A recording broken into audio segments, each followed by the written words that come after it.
Bonjour à tous, j'espère que vous allez bien. Aujourd'hui, on va parler de la gestion de son argent, donc la gestion de son budget mensuel.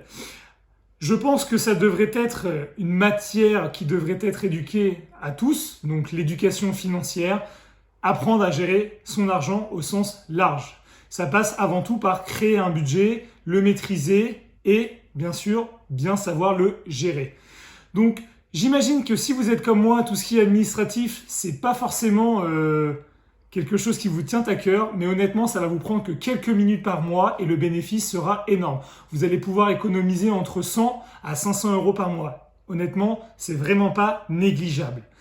Donc reste jusqu'à la fin de cette vidéo car je vais te présenter un tableur qui va te permettre de mieux gérer tes dépenses, d'avoir une visibilité accrue sur cette dernière et donc te permettre d'avoir plus d'argent en fin de mois. Je te présente ça tout de suite. Mais maintenant, on va parler des 6 étapes qui vont te permettre de mieux gérer et de mieux contrôler ton argent mois après mois, année après année.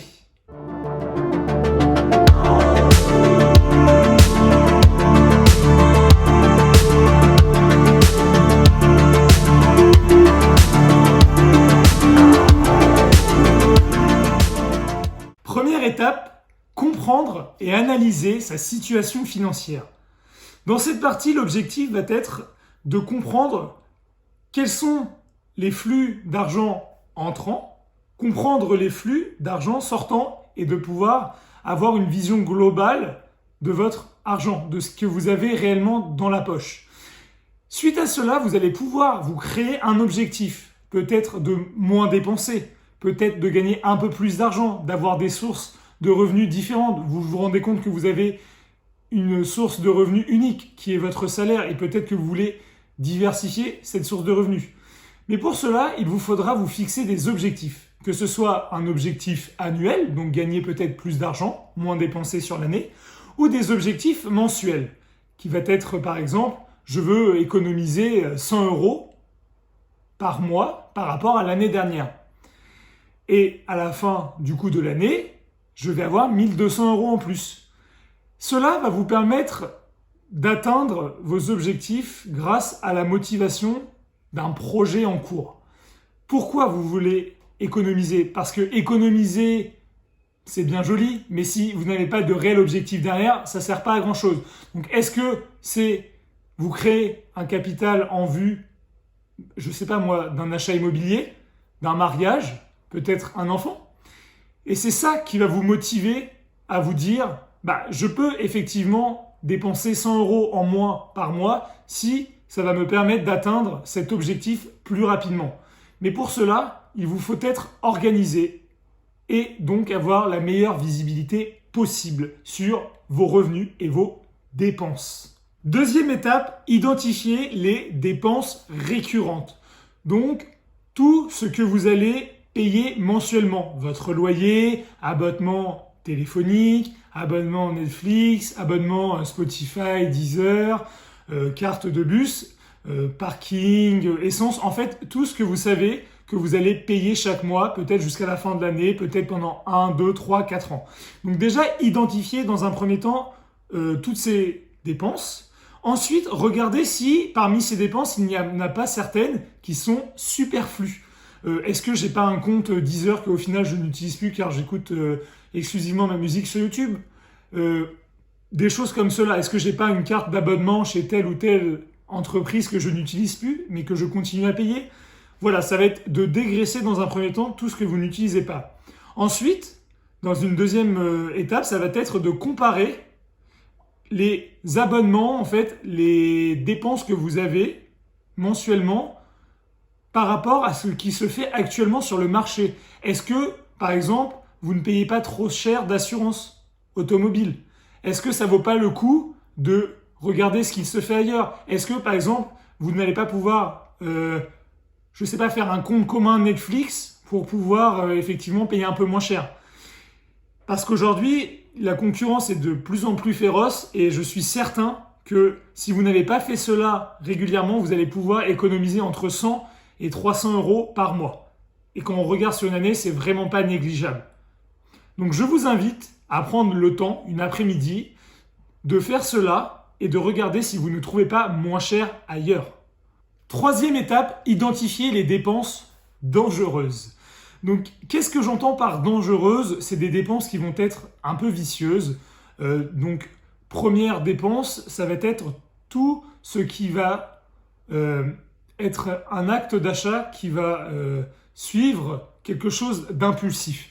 Donc, c'est-à-dire que, je vais voir par exemple ce nouveau pull, il va coûter 100 € ce nouveau pull, mais est-ce que j'en ai réellement besoin? Ou c'est simplement que je le trouve beau et je le veux. Mais est-ce que c'est réellement utile? Est-ce que je peux me le permettre? Est-ce que je l'ai fixé dans mon budget?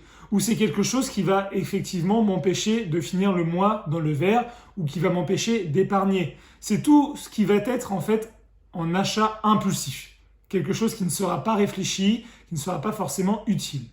Dans un deuxième temps, on va parler des achats d'habitude en fait. Par exemple, vous avez pris l'habitude peut-être un peu comme moi, pendant le confinement, ça va être de vous faire livrer Uber Eats ou Deliveroo ou d'autres enseignes de ce genre.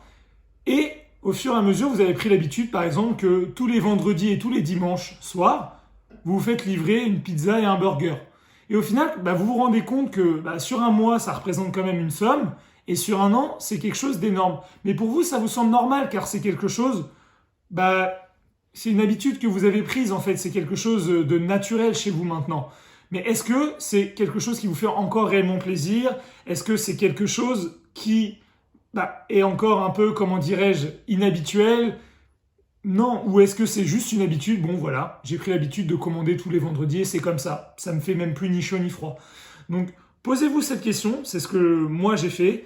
Et grâce à cela, vous allez pouvoir peut-être supprimer des dépenses que moi j'ai appelées dangereuses, mais qui sont en fait des habitudes ou quelque chose d'impulsif. Par exemple, dans une autre vidéo, j'ai montré que moi j'ai quitté l'habitude de prendre un café chez Starbucks tous les matins à 5 €. Et à ce moment-là, je me suis rendu compte que en fait, ce café, il me coûtait 1300 € par an. Et du jour au lendemain, j'ai réduit mes habitudes. Je dis pas que j'ai arrêté de boire des cafés Starbucks, mais j'en prends beaucoup moins. Donc vraiment, cette étape, c'est vous demander est-ce que cette dépense en vaut encore la peine? Est-ce qu'elle rentre dans mon budget? Voilà, c'est juste vous permettre de vous poser les bonnes questions. Quatrième étape, définir son épargne. Donc ici, l'objectif va être de définir le montant que vous allez pouvoir économiser chaque mois. Maintenant que vous savez gérer et contrôler l'ensemble de vos dépenses, ce sera beaucoup plus simple. Pour ce faire, je vous invite à vous diriger vers le tableur que j'ai créé à ce sujet qui va vous permettre, comme je l'ai dit, de faciliter la gestion de votre budget. Donc, comme expliqué tout à l'heure, ici, vous allez voir la partie revenus, donc par exemple le salaire. Je suis parti sur un exemple de 1910 € par mois. Donc le total des revenus, donc si vous avez des loyers, des dividendes, toute autre sorte de revenus, c'est ici qu'elles vont rentrer. Ensuite, ce sont les dépenses, donc les dépenses mensuelles fixes, comme on a pu voir tout à l'heure, donc le loyer, audiovisuel, moi je parle de tout ce qui est Netflix, Deezer, Spotify, les assurances, les mutuelles, et vous pouvez en rentrer bien d'autres. Ensuite, on passe aux dépenses mensuelles variables, et là, ça va être tout ce qui tourne autour de la nourriture, les sorties, les vêtements, les loisirs et autres. Bien sûr, vous pouvez rentrer n'importe quel type de catégorie. Ensuite, on voit du coup le total là des revenus, le total des dépenses mensuelles fixes, le total des dépenses mensuelles variables, le total des dépenses et ensuite le montant que vous allez pouvoir épargner à la fin de chaque mois. Donc si on bouge un petit peu tout ça, par exemple, si moi j'augmente mon salaire au mois d'avril, on imagine que j'ai on dit que j'ai un loyer de 1910 € qui va tomber, on voit que je vais pouvoir beaucoup plus épargner. Mais si vous voulez, le tableur ne fonctionne pas forcément comme ça dans votre esprit. Ce qu'il vous faut vous dire, c'est que moi, qu'est-ce que, dans l'idéal, j'aimerais épargner à la fin de chaque mois? Donc là, moi, je m'étais fixé comme objectif un peu plus de 1000 €. Et en fonction de cela, j'ai joué sur le curseur des sorties, des vêtements, des loisirs et autres. Et c'est ainsi qu'on va voir effectivement où est-ce que part mon argent. Donc là, c'est la partie effectivement de l'estimation. Et on va voir dans une deuxième partie que là, vous avez la partie réelle. Donc est-ce que j'ai réellement dépensé 220 € ce mois-ci dans la nourriture? Est-ce que j'ai réellement dépensé 40 €? Et on voit effectivement ce que j'ai vraiment dû épargner. Cinquième étape, automatiser son argent. On sait que pour s'enrichir, il faut être très discipliné. Donc, il faut être motivé, discipliné et se tenir au plan que l'on s'est fixé. Donc, ce que je vais te dire aujourd'hui, c'est qu'il faut dans un premier temps se payer en premier. Donc, lorsque tu reçois un salaire, l'idée, c'est que l'épargne que tu t'es fixée, c'est de te la transférer, entre guillemets. Et pour ce faire, moi, je vais te recommander de créer un deuxième compte. Donc, demain, tu reçois ton salaire et automatiquement, tu crées un virement automatique qui va transférer le montant de ton épargne vers ce deuxième compte. Et une fois que l'argent a été transféré vers ton deuxième compte, il faut que tu imagines qu'elle ne t'appartient plus. C'est-à-dire qu'elle appartient à ton projet. Parce que de toute façon, tu es certain que c'est le bon montant, car tu as effectué un budget au préalable, comme on l'a vu à travers le tableau. Et du coup, cet argent, tu ne dois plus y toucher. Tu dois vivre seulement avec ce que tu t'es fixé. Comme on a pu le voir dans le tableau, nourriture, loisirs, vêtements. Ici, le principe, c'est vraiment de se payer en premier et de ne pas toucher à l'argent que l'on a viré sur l'autre compte bancaire. Sixième et dernière étape, contrôler et arbitrer. Maintenant qu'on a tout automatisé, vous n'avez plus qu'à vérifier que vous avez bien respecté votre budget à chaque fin de mois. Entre guillemets, tout roule tout seul. Ce qu'il va falloir faire maintenant, c'est contrôler et arbitrer. C'est-à-dire que si vous avez un changement majeur, que ce soit dans votre objectif d'épargne, ou que ce soit, par exemple, dans votre situation personnelle. C'est-à-dire que peut-être vous avez eu une augmentation. Bien joué. Ou peut-être que vous avez des dépenses supplémentaires. Je ne sais pas, moi, vous avez un enfant ou votre enfant souhaite faire des études. Et c'est là qu'il va falloir, du coup, se réorienter vers le tableau pour modifier votre situation personnelle. Donc, moi, comme je l'ai dit tout à l'heure, je vous ai mis à disposition ce tableau dans le lien que vous allez voir dans la description. Donc, c'est un lien Google Drive. Donc, vous cliquez sur le lien. Ensuite, vous avez un fichier qui vous permet de dupliquer le document et du coup de pouvoir le modifier. Car le document qui est sur le lien que j'ai mis en bas n'est pas modifiable, bien sûr.